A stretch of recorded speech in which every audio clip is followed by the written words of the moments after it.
Yeah. Sheridan, I was reading your blog, very nice blog, and you describe yourself as a broadcaster, a speaker, and a writer. Right. What does that actually mean? Well, that is what I've been doing for the last 20, 25 odd years. My goodness, you start to feel old. Pass me my spectacles. So I've written some books. I speak at lovely churches like this, and I've been in radio for a lot of years. So Paul, I was a shy kid. I was an only child for the first 13 years of my life, which explains a lot. And then my one and only sibling came along when I was 13. And I was the kid who was just used to being by himself, used to playing with the dog on a Saturday morning. You know, the last thing I should be doing is standing here. The last thing I should be doing is be on radio. I became a Christian. I prayed for 2 years what to do with my life after that. I was in nightclubs at the time. I was DJing in nightclubs. I had a day job, but that's what I was doing on the weekends. I had no great ambition. I wanted to be the best DJ in Brisbane, then Australia, and then, hey, the world. And that's what I was pursuing. I started to win some competitions. It didn't feel the emptiness that was going on in here. I ended up becoming a Christian, prayed for 2 years to know what to do with my life, didn't have any guidance until finally I had a real clear direction. I was to go into radio. It was the last thing I ever expected. But here we are. So I've been hosting shows and things like that, and now I'm a contributor to Pause for Thought on Radio 2, which means getting up at an absolutely horrible hour. So what does that look like? What does your kind of work on the radio look like for you? And we kind of might hear it every now and again. We've got no idea what that actually means. So what does that So I spent years hosting shows. So the last show I hosted in Australia was a national show, which was just a great, fun, amazing event, which I'll tell you a little bit about tonight, actually. And now I'm doing this little spot on Radio 2. Has anybody heard the Pause for Thought spot on Radio 2? Okay, a few of you. There's 2 or 3 different time slots. So there's a 5:45 a.m. and a 9:20 a.m. with Chris Evans. So I'm on the 5:45. I live in Oxford. The alarm goes off at 3:30. I can't live or think unless I've had a shower. So I have a shower. I'm in the car by 4. I'm in London by 5:15. I'm on air at 5:45. I speak for 2 minutes. And then I say goodbye to Vanessa, say goodbye to the producers, make my way down the spiral staircase, swipe myself out. I'm back in Oxford in time to make my wife breakfast at 7:30. Flip. And we thought about pre-recording it, perhaps. They don't allow that. See, it would be better for me to be on the overnight. They pre-record theirs. They have got to be live. They want it to be live and spontaneous. But I tell you, Paul, every time that alarm goes off at 3:30 in the morning, I go, why? Yeah, I can imagine that. But I get to speak to 2 million people at that time. Even at that time in the morning, 2 million people, and I'm allowed to be a committed Christian to bring the things of God. So you're speaking to 2 million people.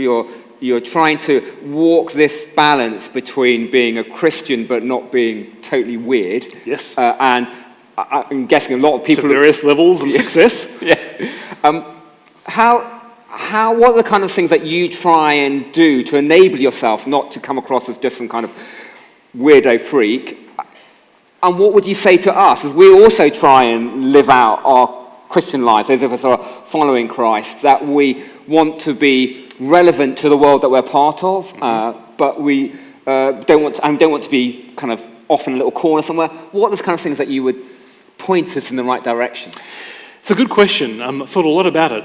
How do we connect with the culture, and yet how can we be distinctive from it? Because we are still called to be different, salt and light. There's supposed to be something very unique about us and very different about us. Whenever I walk into Radio 2, you can feel as soon as you step over the threshold, you feel a pressure to secularize. You do.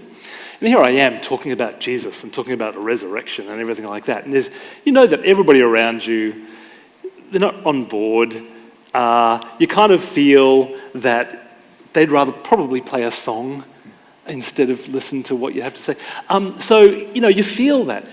Key thing is speak their language. So we have a lot of in-language in the church and in Christian circles, and in certain circles, different language again. Who's ever prayed that God would erect a hedge of protection around someone, That's great. That's great for us in church, but They don't know what that is outside the church. I once went up to a guy who I had heard was a Christian. He was a university lecturer. And I went up and I said, "So where do you fellowship?" And he looked at me like I was doing some sort of secret invitation into some sort of secret club, waiting for the secret handshake to come out. He just said, what? Oh, I thought fellowship's a pretty easy word. So we use a whole heap of words like that the world doesn't understand. So get out of those, use everyday language, simplify your language, but be wholehearted for Christ in what you do. There are lines that you won't cross, but you can do that with a smile, you can do that with a laugh. Well, you just mentioned lines that you won't cross. I guess one of my concerns sometimes is that we become we're so concerned with fitting in with the world around us that we become undistinct, and we become like a nice social club. We've got a nice building, we become a nice community, but we don't actually stand out for Christ. Christ is a radical, and I fear sometimes perhaps we lose our radical nature. Mm-hmm. How do we both do what you just said, use the right language, that kind of stuff, but really not be ashamed of living out for Christ as well? We get into the Gospels and we say, is there anything better than this? And test it out. Is there anything better than who Jesus is? And is there anything better? And is there anything that brings more power and more change than this? Test it out. Go and seek out Hinduism. Go and seek out Islam. And ask yourself this question. What results happen in a person's life when they follow each of these faiths radically? What happens? What's the result when somebody follows Islam radically? What do you see as a result? What happens if you follow Hinduism radically? What happens if you follow secularism, which is a faith, radically? What are the results to the person? What happens when somebody follows Jesus radically? The poor get served, and there's healings and miracles, and there's broken hearts that are mended, and there's forgiveness of sins, and there's drug addicts that are coming to brand new life. That's what happens. So when you're convinced of that, then it's not so hard to, in that difficult moment, make the tough choice. But also always within the context of relationship. Back to Radio 2. My role on Radio 2 is the producer said to me, "You can be religious, but don't get preachy on us." Which in their language is, don't tell us what to do. And so everything that we say, we have to own, and that's not just for me, that's for everybody. The Baha'i that's on the next day after me, the Muslim who's on the next day after me, we have to own it. We say, for me, this is what I've discovered, this is what I understand. So you own it, and the role on Radio 2 is really just to evoke interest and get people, by the Spirit of God, interested to look further. And to work within those parameters. But then, I've had opportunities to pray with producers off air and those kinds of things, and you take those opportunities when they come. Thank you for sharing.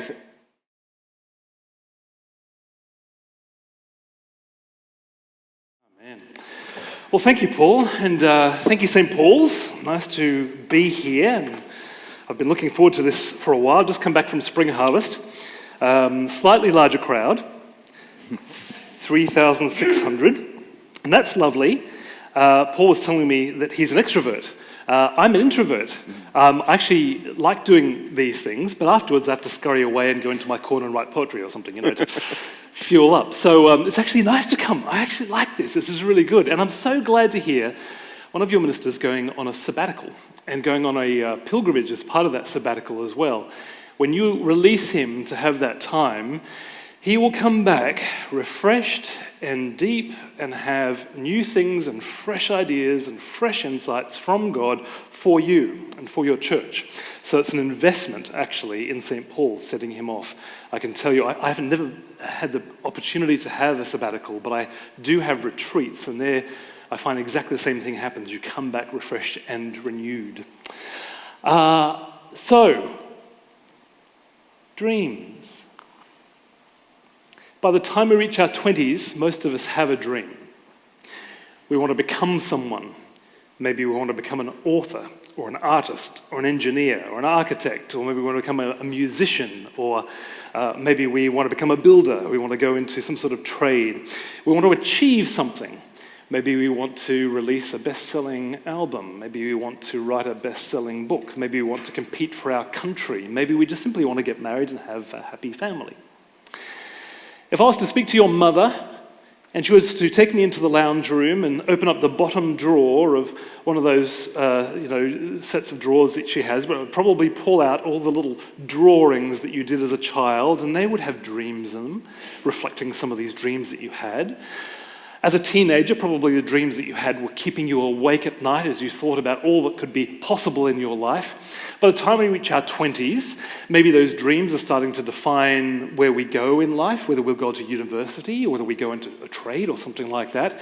By the time we reach our 30s, certainly by the time we reach our 40s, we've had an opportunity to see some of those dreams spring to life.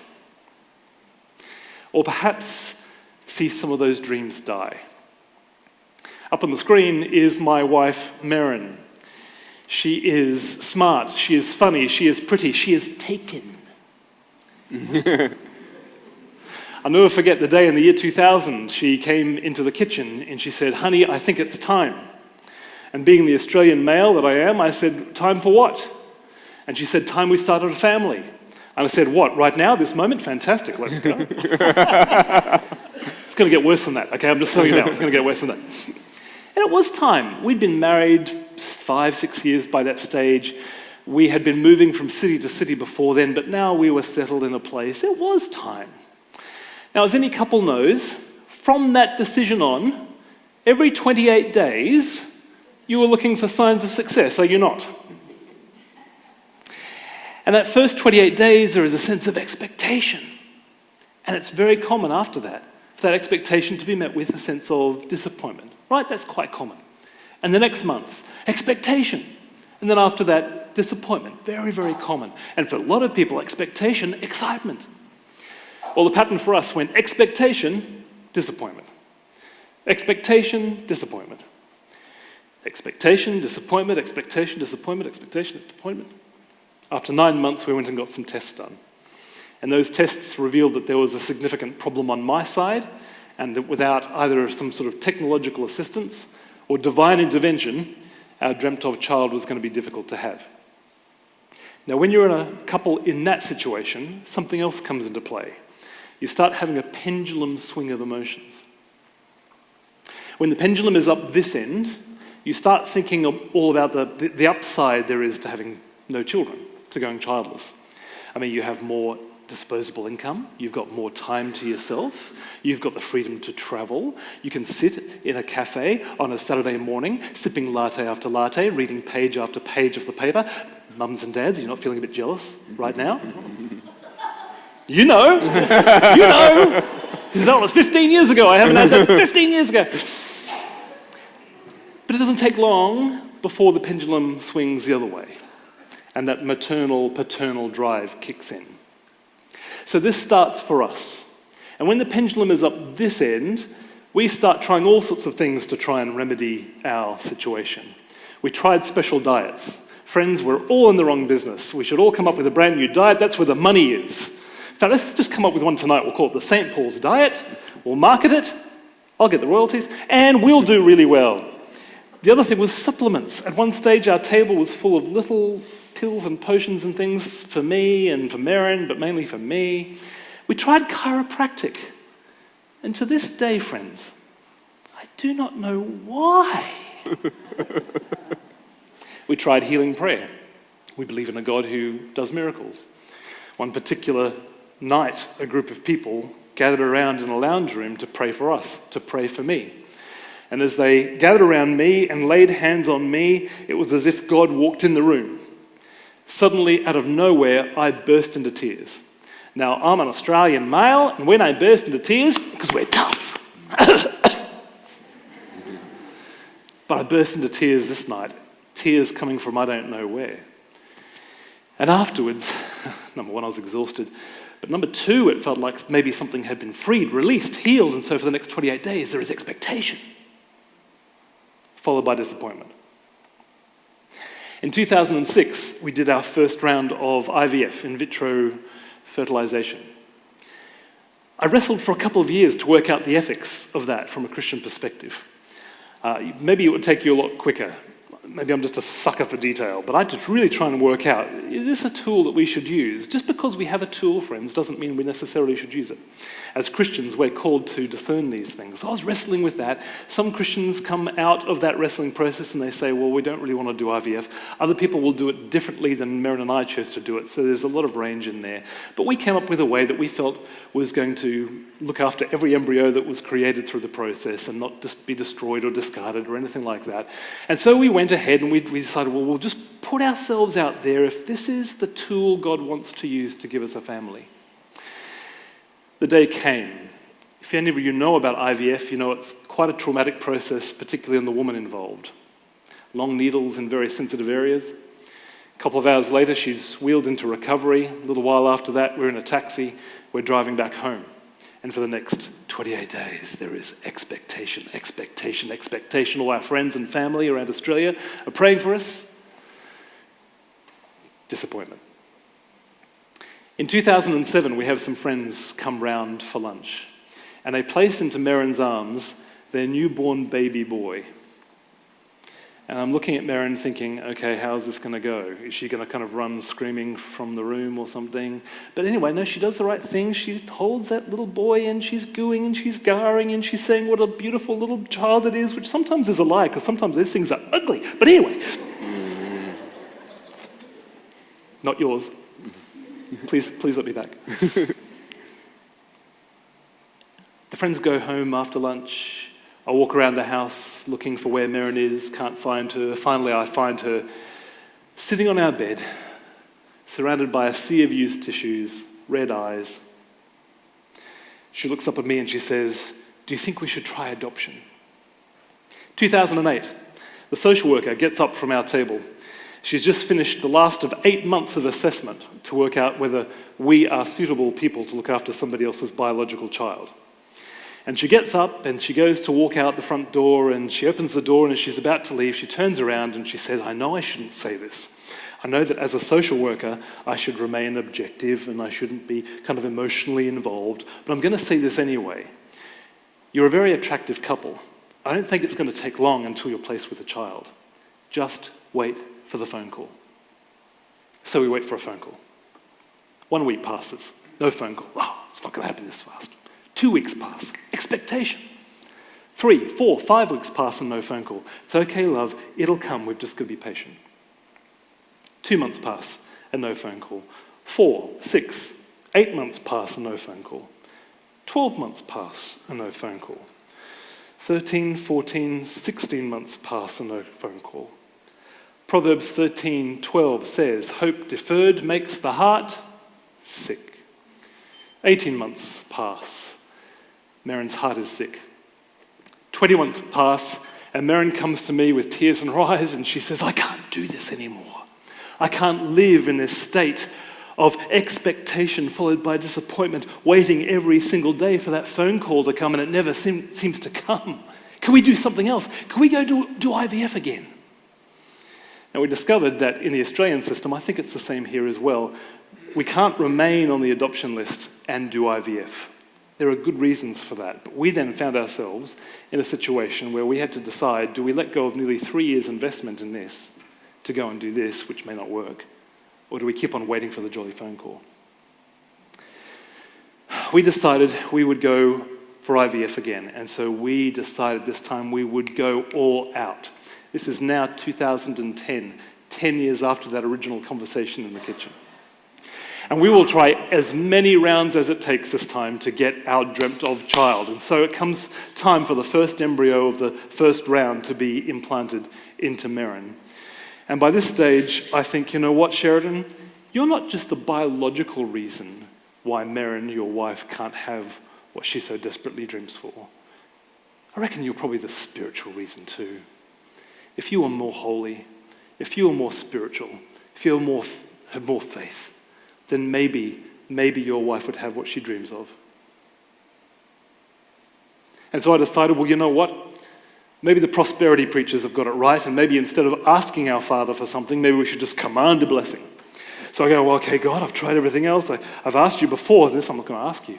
This time I'm just going to stand in faith. I'm going to stand in faith, and I'm going to command a blessing that this embryo is going to be transferred. It's going to result in a viable pregnancy, and we're going to have a son or a daughter. I stand in faith in Jesus' name. There is expectation, expectation, expectation. What's it followed by? Disappointment. Another embryo is transferred. What's that great prayer in Luke? That great prayer.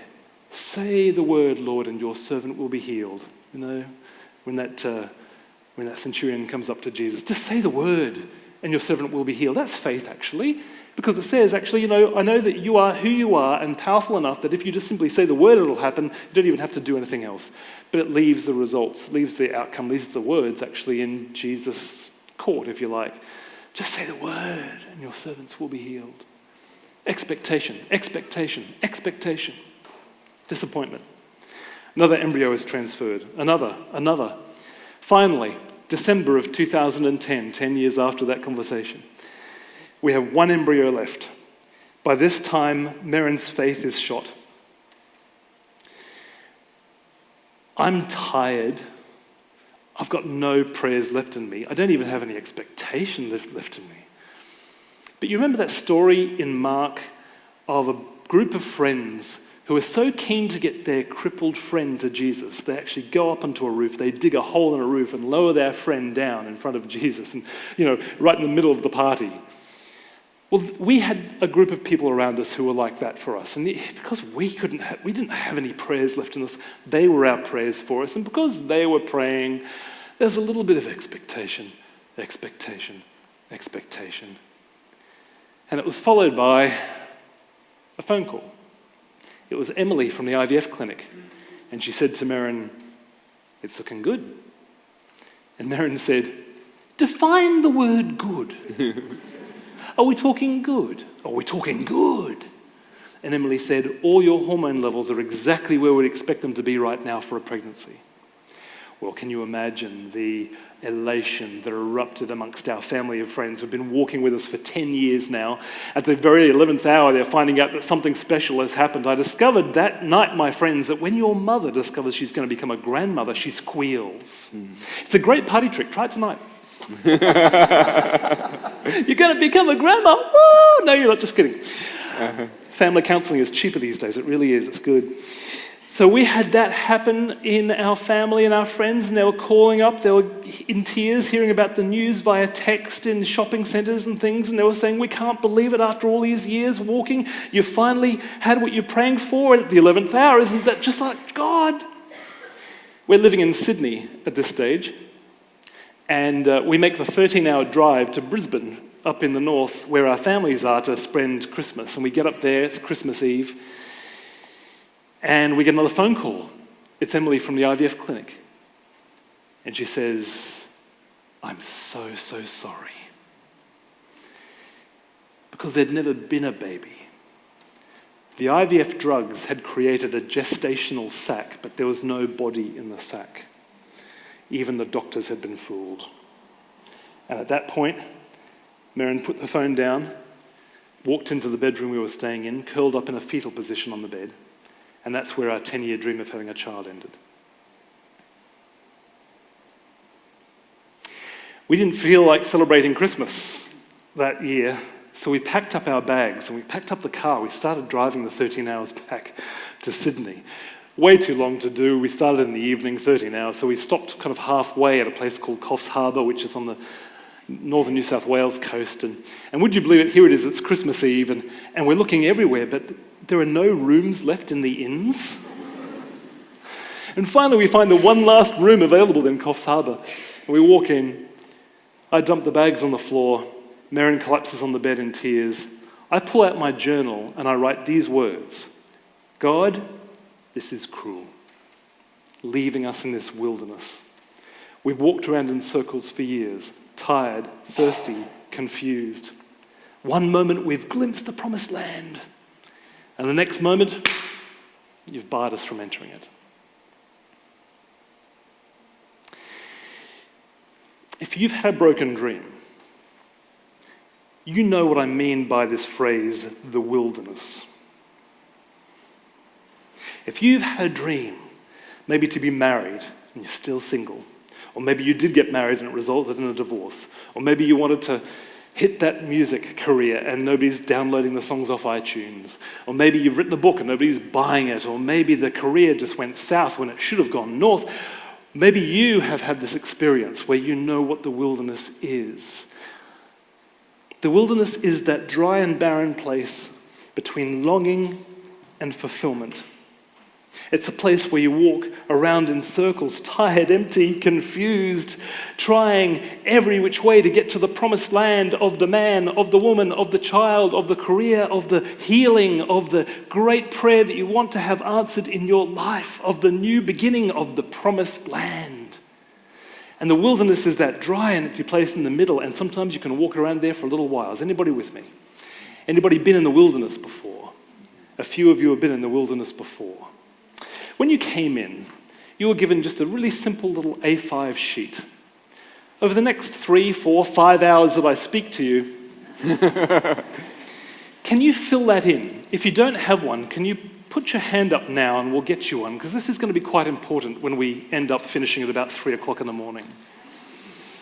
Okay, a few people need that. You'll find it's really simple. A fulfilled dream at the top, an unfulfilled dream at the bottom. You wanted to get married, and you did. That's a fulfilled dream. You wanted a particular degree. You went to university, you got it. Maybe you're the first person in the whole of the family line to get it. That's a fulfilled dream. Maybe you always wanted to live in Cheam. That's a fulfilled dream. I can see why. You put that there. Maybe there's an unfulfilled dream. Maybe you've wanted the children, and the children haven't come. Maybe you've wanted the marriage and the marriage hasn't come, or it wasn't saved. Maybe, God forbid, you had the child and you lost them. Maybe the career just hasn't worked out. Can you fill that in over the next little while as I'm speaking? It's going to be really important at the end of the night. Nobody is going to see this apart from you. Don't put your name on it. Nobody's going to read them afterwards. So it's just between you and God. You don't need to share this with anybody. So feel free to write anything you want, but write something down. A fulfilled dream, an unfulfilled dream. If you've got 2, 3 in each category, go for it. Write it down. Where did I get that language from? Wilderness, walking around for years, glimpsing the promised land. Where did I get that language from? Come on, all you biblically solid, I know this is a good, solid biblical church. You biblically solid, biblical exegetes you. Where did I get that language from? Yell it out. Okay, Paul, what are you doing? Where? Exodus, that momentous event, one of the defining, only 2 or 3 defining events in the history of Israel and the Jewish people, even to this day, when 2 million people were led out of Egyptian captivity into the promised land. The wilderness for them was 40 years, and there's a whole heap of reasons for that. Half of them were disobedience, but they were always going to go through the wilderness. It should have only probably taken about 14 days. But they were always going to go in the wilderness. There was always a wilderness journey until they got to where they wanted to go. Well, when we went back to Sydney and when we kind of went to ground and licked our wounds for a little bit and then had to kind of surface and send the email around to everybody and say, thanks for praying and thanks for your elation about our news, but it's not happening. And in fact, that was it for us. We'd already decided that we'd given it 10 years. We tried everything we could possibly try. We need to move on with our lives. I went back and I read that story of the Exodus, and I was surprised at the amount of dots it joined. It did not give me every answer to my question, but it did help put things into perspective. Now, tonight we have 2 options. Let me know which one you'd like. We can either read the entire book of Exodus together and half the book of Numbers to get the story, or the whole thing is summarized in a few verses of Deuteronomy 8. Which do you choose? Exodus chapter 1, verse 1. Let's begin. Deuteronomy 8. The 40 years are over. Moses gets up in front of the children of Israel to give them a little bit of a pep talk, and he's got some very important things to say. And one of those is coming up on the screen now. Remember how the Lord your God led you all the way in the wilderness these 40 years, to humble and test you in order to know what was in your heart, whether or not you would keep his commands, to humble and test you, in order to know what was in your heart. Anybody who has been through the wilderness knows that it is a place of testing. But what is the purpose of a test? The purpose of a test is to reveal something, right? It's to show whether you have the skills, whether you have the skills to drive the car on the road for both your safety and my safety. It's to know whether you know that the neutron with the electron goes around the nucleus or something. That's what the test is for, the science test, right? Anybody who's done science is going, my goodness. Can I suggest to you first and foremost that when you're going through the wilderness, and if you've been through one, first and foremost, it is a place of revelation. It reveals something. It reveals what is in our hearts. The wilderness is a place of revelation. Now, this is a good, clean Christian environment, so I'm going to speak in code language for a moment and see how clever you are at picking up on what I'm talking about. After those 9 months, I mentioned about us having to go and get some tests done. I had to have some tests done. One of those tests required me to provide, let's call it, the sample. Okay, so a few people over here know what I'm talking about. People over here don't seem to be quite on track. Would you like some more details? Are you sure I can give them to you? No? Okay, good. We're all on the same page. We know what we're talking about here? Okay, good.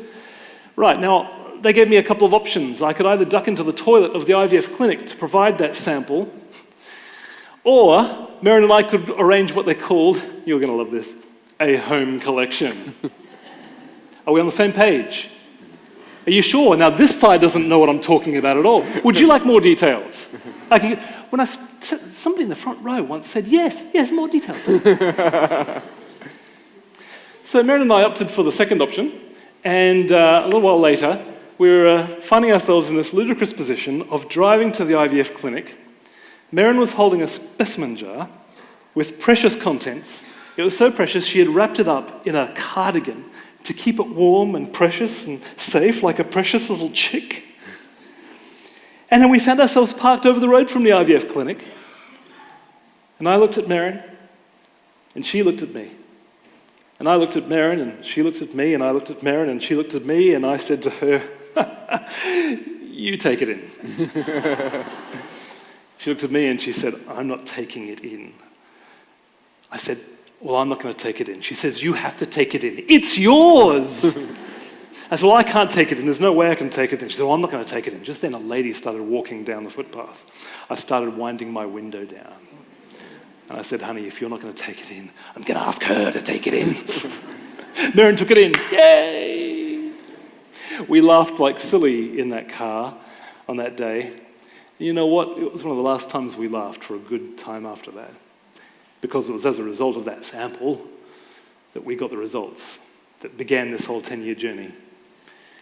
And all the questions that we had, and all the prayers that we had, and all the answers that never seemed to come. And friends, while we were going through this wilderness, we tried so hard to do this bit, whether or not you would keep his commands. I mentioned before about the ethics, trying to work out, when is any life lost in the process? And I was really trying to do the right thing with that. I really was. And I would love to be able to stand here and say, we walked through the wilderness just praising God, standing in faith and just waiting for our Savior to come through because we knew that the glorious victory was ours. I've got permission from Maren to read out some of the things that she was writing in her diary around about this time. She says things like this: I wish I could trust God again. I wish I could trust there's some grand plan or reason behind him not giving us a child. When somebody comes up to you and say, well, it's all in the plan of God. That's a hard thing to hear when you've been walking through the wilderness for a while. What can you really trust God for when you ask with all your heart and you're ignored? God feels like an old friend who no longer returns my phone calls. Maybe God is just mean. See, if you go back and read the whole story, the whole of the book of Exodus and half the book of Numbers version, you will find that Maren is not alone. Actually, you find the Jews grumbling and complaining the whole time while they're in the wilderness, all the time. Gosh, God is gracious to them. They complain about the food, they complain about the weather, they complain about this, they complain about that. God provides for them the whole way through. Sometimes he has to get hard with them. But there's a place, friends, to get honest with God about the things that you're feeling and your emotions. That doesn't mean that he is beholden to our emotions. I'm feeling bad with you today. I think you need to line up. But we can actually get honest with our disappointments with God. He can see them anyway. And there is a time in which we can actually get out honest and can put them onto a diary or a piece of paper, speak them out to a friend to simply get them out of the secret place, which actually is where they fester and start to kind of do damage inside.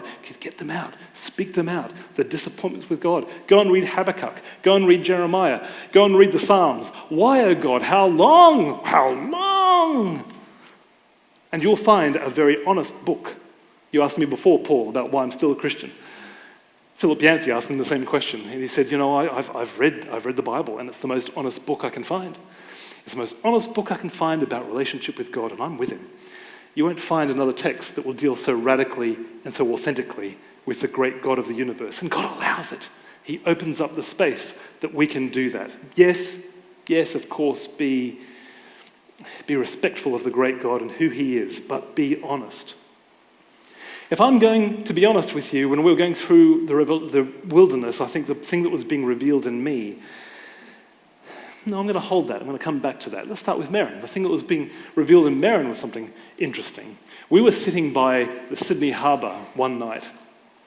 Sun's going down. I tell you, friends, I know Cheam is good, but you've got to get to Sydney. Sydney Harbour is amazing. We're sitting by Sydney Harbour, sun's going down, watching the boats, watching the yachts. And Merrin says to me, if this isn't going to happen, if we're not going to have this family, the thought of us just going on as us, like this, here, is just too depressing for me. And I put my arm around Merrin, husband to the rescue. Here I am, don't worry. I said, well, what would you like, love? What would be a good consolation price for not getting what you really wanted? And she said, I'd like to start again. Start again, okay. Yeah, I'd like to start again overseas. Overseas, okay. Yeah, I'd like to start again overseas in Europe. In Europe? The place is bankrupt for a start. Merrin only really had one dream in her life, and that was to become a mum. But the only other little thing that she'd kind of wanted to do was to live and work overseas. And now is the time to make at least one dream happen. Would I make it happen? Because it was ultimately down to me now. I didn't like the cost. See, here's the thing. During that same 10 years that we're going through the wilderness of infertility, that same 10 years is when my career, my ministry start to take off. During that same 10 years, I had this dream of this radio show, happened to mention it before, that would reach mainstream Australian minds with the things of faith, do it on their terms, and yet bring in the faith. And that came to fruition. It took 10 years to come to fruition in a show called Open House, started in 2006.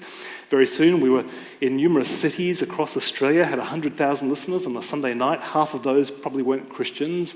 We had top 10 iTunes podcasts. We had books coming out. We had people coming to faith. It was the dream come true. During that same 10 years, I had a dream of writing books, and I got to start writing books, and people started buying them. Can you believe it? During that same 10 years, I had a dream of speaking at conferences and things, and that started to happen, got to address members and senators at Australia's Parliament House and things like that.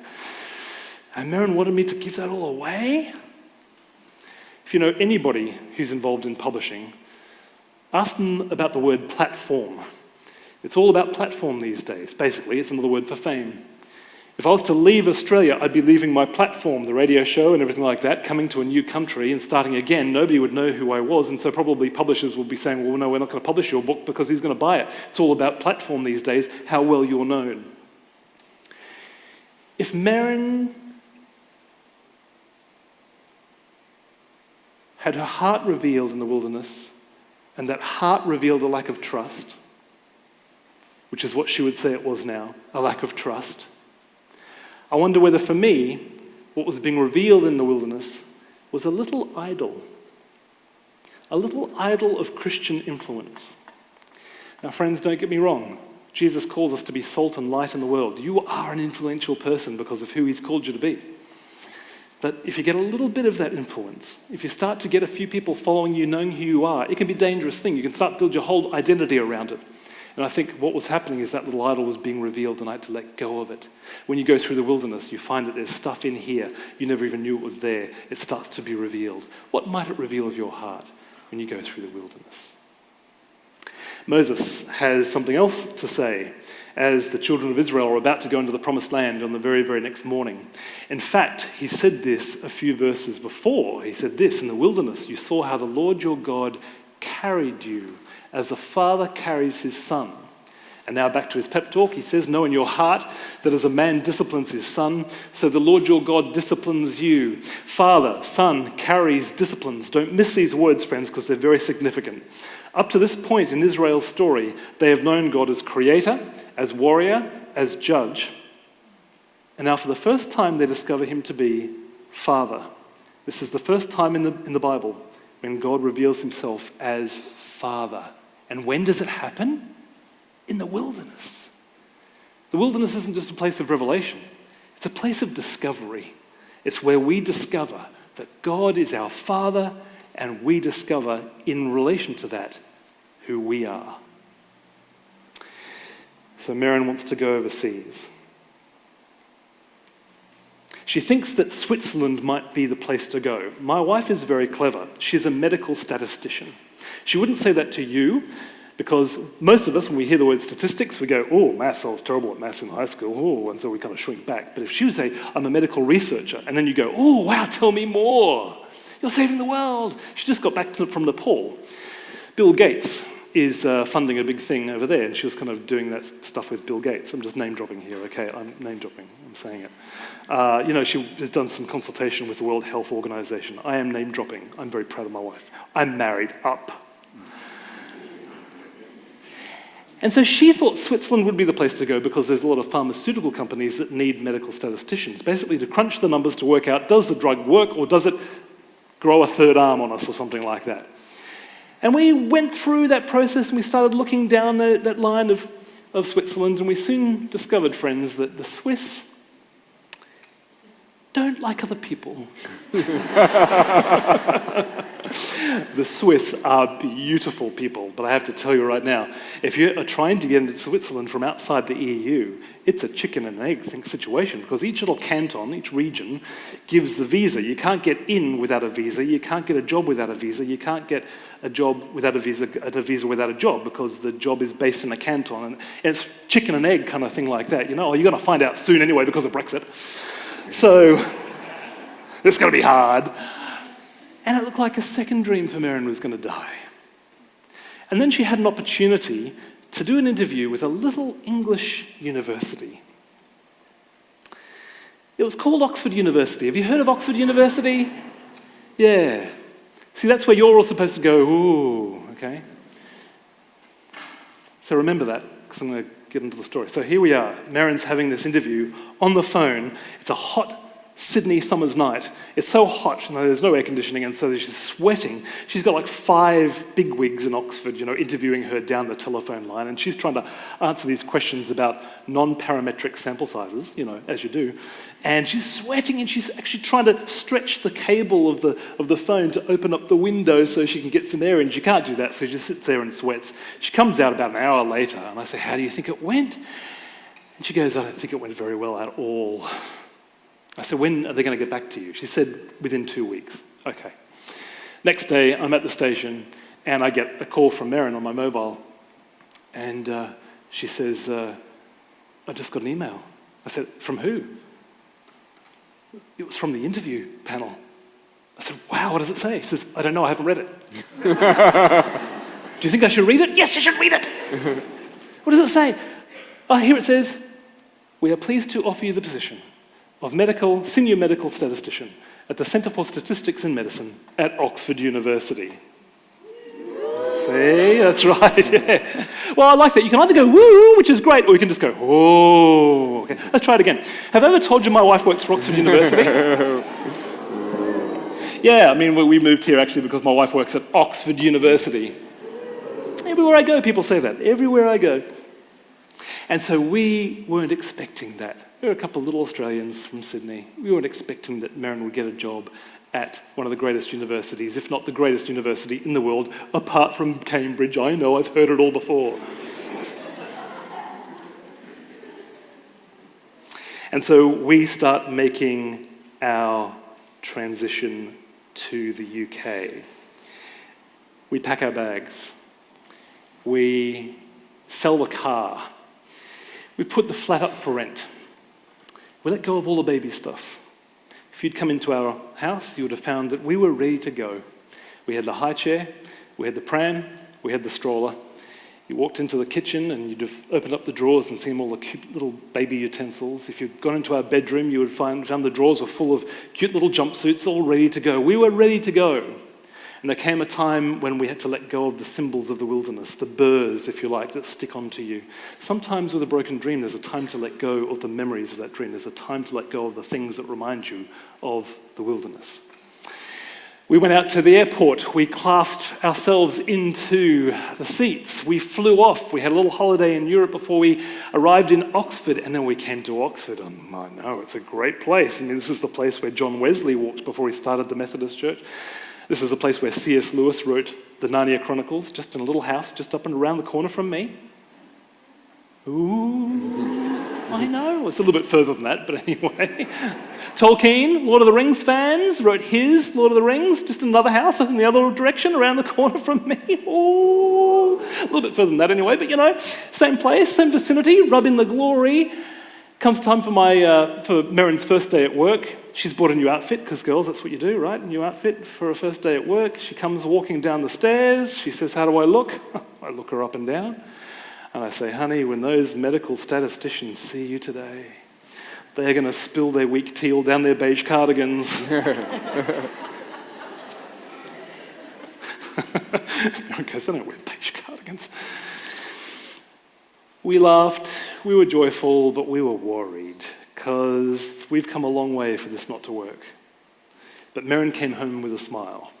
In fact, as the months wore on, for Merrin, coming to Oxford was like leaving the wilderness and entering the promised land. A new job is no replacement for a child, but it was the new beginning she needed. What's the second part of that proverb? Proverbs 13:12. Hope deferred makes the heart sick. What's the second part? But a dream fulfilled is a tree of life. And it was the tree of life she needed. So for Merrin, coming to Oxford was like leaving the wilderness and entering the promised land. And for me, coming to Oxford was like leaving the wilderness and entering a brand new wilderness. Nobody's asking me to speak at their conferences. Nobody's asking me to host any radio shows. It's probably the accent. BBC aren't returning my phone calls, even though people are connecting me with the right people. I think I have a winning book idea. I take it to an English publisher. What do they say? "Never heard of you here." One actually said to me, "Come back when you're famous." And very soon, as I sat in that lounge room in Oxford, some ugly emotions started to arise in me.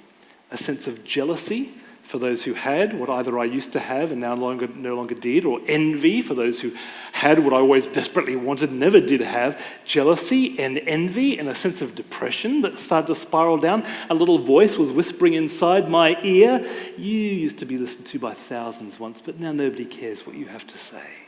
You're washed up, you're done, you're finished." Whose voice do you think that was? Friends, when you go through the wilderness, all the good but secondary identities we've built our lives on get stripped away. You want to be a mum? That's a good identity. It's secondary. You want to be a dad? Good identity. It's secondary. Sheridan, who are you if you're never ever a broadcaster again? Who are you if you never have a book published again? Who are you if you never speak at an event again? If you never get to speak at St. Paul's at Cheam? Who are you if nothing that you've ever dreamt of ever comes to pass? Who are you if you don't get that career? Who are you if nobody ever downloads the songs off iTunes? Who are you if the art never makes it to the masses? Who are you if the career continues to go south? Who are you when the worst can happen? Who are you? With every dream, it carries with it an identity. And every broken dream carries with it a broken identity. Who are you? Listen to the words of Moses again. Know that in your heart as a man, one back where we were before. Note in your heart that as a man disciplines his son, so the Lord your God disciplines you. Here's what's left, friends, when all the other stuff is taken away. Here's what's left. You are a son. You are a daughter. You are a child of God. Now, name me one thing that can take that away from you. Can sickness take that away from you? Can failure take that away from you? Can death take that away from you? How great the love the Father has lavished on us that we should be called children of God. And that's what we are. The Apostle John says, that's what we are. Friends, I'd preached this, I'd written articles about it. When you go through the wilderness, then you really discover whether the whole idea of you being a child of God has made it from just a nice little idea down into the very heart, very soul of the very being of who you are. In everything that you need in life, it's wrapped up in that identity. You, if you are full of Jesus, you are a child of God. You have the inheritance of God with you. You have an identity that can never be taken away. When you go through the wilderness, it's a place of revelation. It's a place of discovery. You discover God to be your Father in the least likely of places to discover that. And you discover that you are a child of God, and that's the most important identity you can ever have in the world. Are you with me? One of you is with me. Are you with me? Because when you go through the wilderness, you need to be with me on this. Because everything else will be wrapped up, be taken away. Moses has one more thing to say to the children of Israel before they go into the promised land. Next slide, thanks. Observe the commands of the Lord your God, walking in his ways and revering him. For the Lord your God is bringing you into a good land. He's bringing you into a good land. 40 years in the wilderness, they are now coming into a good land. When Jesus reenacts that, 40 days in the wilderness, he comes back and he starts his world-changing mission. And we can learn something very powerful about this. The wilderness isn't just a place of revelation, it's not just a place of discovery, it's a place of transition. It's where God takes us from where we were to where he wants us to be, from who we were to who he's building us to be. The wilderness is a place of transition. It's where he leads us to the place that he wants us to be and serve. So, we're in the UK. We're in the UK for a few months. And I take up an opportunity to go and spend some time with some friends up in North Yorkshire. You might know of these friends. His name is Adrian Plass. Anybody know of Adrian Plass? Anybody read any Adrian Plass books? His wife, Bridget, is just as funny as Adrian, just so you know, just as funny. When you're in radio, you get a lot of offers. At the end of an interview, people say, yeah, dude, look me up when you're next in LA. Yeah, cool. You know, it's just a way of saying goodbye. But he said, if you ever come to the UK, look us up. And so I took him up on the opportunity to do that. And we went up there and spent a weekend with them. And over the weekend, our story came out. And one afternoon, we're walking through Mullen Cove, and Bridget and Merrin walk ahead of us, and Adrian and I are kind of lingering back a little bit. And Adrian says, well, you've been in the UK now a few months. How are you doing now? He knew a little bit about the story. And I said, well, you know, Adrian, I think we're doing okay. I guess we're trying to look at the upside, remember the pendulum, of being childless. You know, there's more time and more income and more freedom to travel, and we can sit in a cafe on a Saturday morning, sipping latte after latte, reading page after page of the paper. And Adrian says, I understand that, but that will only ever get you so far. He says, Sheridan, think about the cross. Think about Jesus pinned up there on those two pieces of wood. Think about what he's doing there. He's not looking for some silver cloud, some silver lining. He's not looking for an upside. There's no upside to it. It's a dark, barbaric, evil event. Instead, Sheridan, he's doing something else completely different. Now he had my attention. He said, Sheridan, have you ever thought how many people Jesus ministered to while he was hanging on the cross? You think about it. What's he doing? He's up there. And there's his mother Mary. And there's his friend John. And he looks down and he says, Mother, here is your son. Son, here is your mother. And he's crucified and he's looking after the welfare of his mother when she gets into her elderly years. And we know from history that the two of them, John took Mary in and looked after her for the rest of her days. While he's hanging on the cross, what does he say to the criminal crucified next to him? Father, what? He said, you know, if you believe in me, you will be with me in paradise. So he's blessing him. He's ministering to him. What does he say to the people that crucify them? Father, forgive them. They do not know what they're doing. What about the centurion who looks up and says, surely this was the Son of God? He's ministering some sort of divine revelation happening there. All of that is happening. And Sheridan, what's he doing as he's hanging on the cross? He's paying the price, the penalty for our sins. He's the sacrifice for us. Sheridan, get this. All of this happens on the cross before things come good at the resurrection.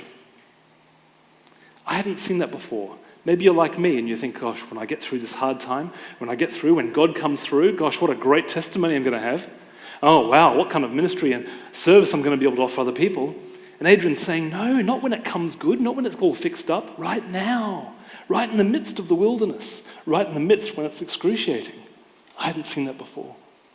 He said, yes, Sheridan, there will be some upsides to you being childless, but some days it'll be cold and empty and dark and confusing, and it'll be excruciating. But if you let him, God will allow you to use that experience and serve others in ways you otherwise never could. Later that night, we're sitting in his lounge room. Rain is pattering outside. We're sitting in front of a roaring fire, sipping port. Now, friends, despite this accent, I have a British passport. I am one of you, okay? But even if I wasn't, the fact that I sat in a lounge room sipping port by the fire would make me an honorary Englishman. I'm telling you now. We don't do that in Sydney, okay? So here we're sipping our port, talking about my failing writing career. And out of the blue, Adrian says, have you thought about writing your story into a book? You know what I said? Which story is that? He said, your story. About the wilderness, the 10 years of the wilderness, about the conversation in the kitchen, and about the prayer meeting in 2003, and about the IVF attempt in 2006, and about deciding to try adoption in 2007, and then the conversation in 2008, and waiting for the phone call, and then the phone call on Christmas Eve in 2010. And I said, what do you mean, like a memoir? And he said, yeah. And I said, no way, Adrian. For a start, I don't want to be known as the infertility guy. That's not the brand I want. There's other people that can write a book like that. He said, your story isn't about infertility. Your story is about broken dreams and starting again. Your story is about following God and when you don't know what he's doing. Your story is about letting go of what you know to come to start something new when you don't even know what's going to happen, whether it's going to result positively or negatively. I know a heap of people that could do with reading a book like that. I didn't think Merrin was going to be up for it. I'm the front person, if you like. I'm the platform person. Merrin's the quiet person. She wasn't really wanting to go public about these things. She went away, prayed about it, came back and said, I think you're supposed to do this. I sat down, started writing the story. I sent it off to an English publisher. What do you think happened? Well, I like it, but the board haven't heard of you. And then I remember that I had an email address for a publisher at the biggest Christian publisher in the world, actually one of the top 5 publishers of all publishers in the world. And I thought, you know what? I've got nothing to lose, have I? The worst they can say is no. And it's a big American publisher. And took 6 weeks to get a reply back from him, wasn't even expecting it in the end. And he says, dear Sheridan, I'm sorry that it's taken me a while to get back to you. Yeah, just tell me you don't want it. You write very, very well. Yes, I know, all you publishers say that. Just tell me you don't want it. Things are quite difficult in the publishing world right now. I know. Get to the point. We would be honored to publish this book. What? Thank God for the Americans. They elect some kind of weird presidents occasionally, but they're pretty good people. God bless the Americans. And within days of that book, it's called Resurrection Year, there's some copies down here, I start getting emails from people saying things like this.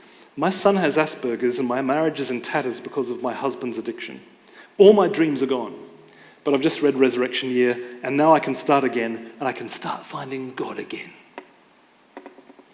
We lost our first baby last year and now my husband wants a divorce. Thank you for sharing your own broken dream with such honesty. I'm tired of hearing Christian success stories. We get a lot of that. Friends, we believe in a miracle-working, intervening God. We should always be praying for miracles. We should always be praying for God for healing, for breakthroughs, and everything like that. That's what we should always be doing. Occasionally, he'll do it. Sometimes he won't. And sometimes other people will get the healing right next to you and you won't. And if we only ever tell these stories, then there's a whole bunch of us in this little camp that can wonder whether we're being marked out for something. But I can tell you after 25 years in radio, it's listening to the people in this story, in this camp, walking through the wilderness despite not getting what they want. They're the people that the world are listening to. There's some research just come out of Australia. Miracle stories aren't touching non-Christians. Isn't that strange? Stories of people going through a wilderness and the hardship and still believing in God, that's what gets people going, how do you still believe in your God after that? Really? Really? God will glorify himself through miracles. People will come to faith as a result of that, but it doesn't seem to be quite as big. Go through the wilderness and walk with God in the midst of it. I do like this one. I don't often cry when I read, but your book has broken me. I pull beers at the local pub part-time, and a crying bartender doesn't do much for my street cred. Or this one. I'm crying for the first time in a very long time, tears of healing. God is working in me through yours and Merrin's story. What we found suddenly is that we're initiated into a tribe of hurting people, and we somehow were bringing a message of hope to them. That was never on my agenda. That was never on my career plans. This is what happens when you follow Jesus. Sometimes he actually puts you in some really interesting places. Opportunities to speak start to come. I'm speaking at quite a large church in Perth in Western Australia. Finish up, and this guy walks up, and he says, I haven't been to church in 26 years. All this week I just had this sense that I should get to a church service. I did a Google search. This church was the first one that came up. And so I came along. And what you've shared tonight about broken dreams and starting again, it's exactly what I needed to hear. It's almost like I was meant to be here. I said, yes, you were meant to be here. God loves you, wants you to be his child. Gave him a Bible, prayed for him, got him connected with the pastoral team. Immediately after that, this is a church of like 5,000 people. Immediately afterwards, a couple walks up. And he goes, I haven't been to church in years. And the girl says, I've never been to church. But all this week we had this strange sense we should get to a church service. We did a Google search. This was the first church that came up. And everything you've shared tonight about broken dreams and starting again, it's exactly what we needed to need to hear. It's almost like we were meant to be here. I said, you were meant to be here. God loves you, wants you to be his child. Gave him a Bible, got him connected with the church. And then preaching in one of your churches, actually the Belfry, up in York last year. Finished the service. Guy comes up after me. I haven't been to church in years. And I've never been to this church. I was just walking outside and something drew me in. And everything you've shared tonight about broken dreams and starting again, it's exactly what I needed to hear. Because tonight I was going to take my life. I was going to get completely blind drunk. I was going to jump off that bridge over there. But I'm not going to anymore. Because now I'm a child of God. I'm a child of God. I'm a child of God. Friends, do you see what's happened? God has redeemed our story. He's redeeming it. I still don't have an answer to this day as to why God said no to us having children. God stayed silent to us about all of those things. But he's redeeming our story. He's bringing hope to it. You do not have to write a book. You do not have to stand on a stage to be part of this. You can see that God will use your story and use your experience of walking through the wilderness in profound ways if you walk with him through that wilderness and keep on with him. I'm going to ask Simon and the team to come up. Have you written something on that piece of paper yet? Now is the time for you to do that, to write down a fulfilled dream, 1, 2, as many as you have, and an unfulfilled dream, because we're going to do something special with it. As the worship team just lead us quietly into some music, I'm going to read you one last story. And at first, you're going to be listening to the story and going, Sheridan, after what you've told us, why on earth have you picked that story to read? It's going to make sense in just a second. Sometime later, God tested Abraham. He said to him, Abraham. Here I am, he replied. Then God said, take your son, your only son Isaac, whom you love, and go to the region of Moriah. Sacrifice him there as a burnt offering on one of the mountains I will tell you about. Early the next morning, Abraham got up and saddled his donkey. He took with him 2 of his servants and his son Isaac. When he had cut enough wood for the burnt offering, he set out for the place that God had told him about. And on the 3rd day, Abraham looked up and saw the place in the distance. He said to his servants, stay here with the donkey while I and the boy go over there. We will worship and then we will come back to you. Abraham took the wood for the burnt offering and placed it on his son Isaac. And he himself carried the fire and the knife, and the 2 of them went on together. Isaac spoke up, He said to his father Abraham, "Father, yes, my son, the fire and the wood are here, but where is the lamb for the burnt offering?" Abraham answered, "God himself will provide the lamb for the burnt offering, my son." And the two of them went on together. When they reached the place God had told him about, Abraham built an altar there and arranged the wood on it. He bound his son Isaac, and he laid him on the altar on top of the wood. Then he reached out his hand and he took the knife to slay his son. But the angel of the Lord called out to him from heaven, "Abraham, Abraham, here I am," he said. "Do not lay a hand on the boy. Do not do anything to him. Now I know that you fear God because you have not withheld from me your son, your only son." If you know your biblical story, know the biblical history, you'll know that God gave Abraham two dreams. What was the first one? You will have a son. You will have a child. He'd been childless for decades. You will have a child. But he gave him a second promise as well, a second dream. Abraham, you're not going to have just one child. Look up at the stars. Can you count them? So shall your offspring be. I'm not just going to give you one child. I'm going to start a whole nation through you. When God calls Abraham to sacrifice Isaac, he is calling him to lay down his fulfilled and his unfulfilled dreams. If Isaac is sacrificed, there's no fulfilled dream of a whole nation coming from his loins, if you like. So I'm going to ask you to do the same thing. You've written down a fulfilled and an unfulfilled dream, maybe a few of them. We're going to bring this cross forward. And just as the band are playing and leading us in worship quietly, I'm going to ask you to come and to prayerfully bring your dreams, fulfilled and unfulfilled, and lay them at the cross like this. You can fold it up so you can feel confident nobody's going to see what you've put down. And you are prayerfully saying, from this time on, the fulfilled dreams, the family, the career, the marriage, all the good things that I've got, all the things that I wanted, is yours. It's not going to become an idol like Sheridan's fulfilled dreams came for him. And the unfulfilled dreams. I don't understand. I pray so hard. I'm not too sure. I don't even know if it's a broken dream or an unfulfilled one. It's just got to have some time and then it's going to be fulfilled. But it's yours, Jesus. It's yours. I sacrifice it. I give it to you. And then you're putting it into good hands. So you come and prayerfully hand that one over. For some people, this simple thing has been the very thing that's helped them walk away from something that's kept them bound for decades. Something that went wrong. It's just so simple. We're just going to hand it over. So I'm going to call you now. If that's for you, if it's not for you, don't worry. I find that for the majority of people, they've got something to hand over. Will you come and will you give your dreams, fulfilled and unfulfilled, over to him now? Speak, Lord. Bring to the surface the things that we're to hand over to you now. The dreams that are so good, we're so glad for them. They will not take first place. The unfulfilled, we long for them. They're yours as well. In Jesus' name, move by your Spirit. When you're ready, if this is for you, come.